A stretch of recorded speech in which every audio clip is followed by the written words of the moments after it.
Qashqadaryoda hali ishga solinmagan kamida 15 milliard dollarlik salohiyat bor.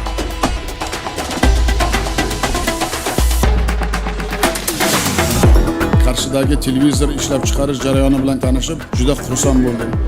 Quvonarlisi, mahalliylashtirish 50% dan oshgan. Hatto televizor platalari ham ishlab chiqarilyapti. Katta-katta brendlar olib kelgan Qashqadaryoga.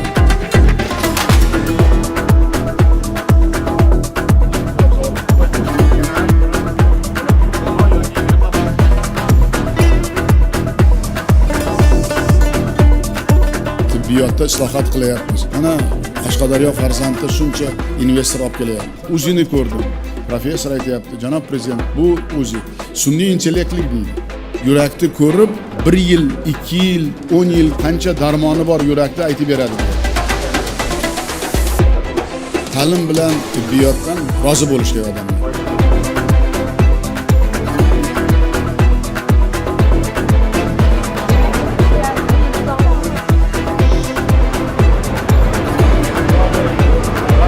Bozor nima degani? Ko'zgu bozor. Mana Qashqadaryoda qilsa bo'lar ekan. Bizning maqsadimiz o'zi xalqqa xizmat qilish-ku. Xalqimizga o'zgarish bugun kerak. Bugun hayotini yaxshi qilishimiz kerak.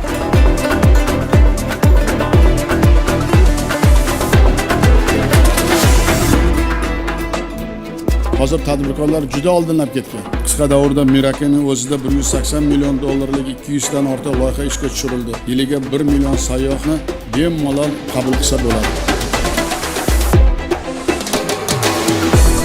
Biz endi Qashqadaryoni iqtisodiyotida yangi yo'nalishlar bo'yicha qadamlar qo'yishimiz kerak. Qadam degani turizm. Bu so'lim joylar xalqimizga xizmat qilish kerak-ku, manfaat olib kelish kerak-ku, oilaga olib kelish kerak-ku. Yoshlarimizga ishchi joy bo'lish kerak.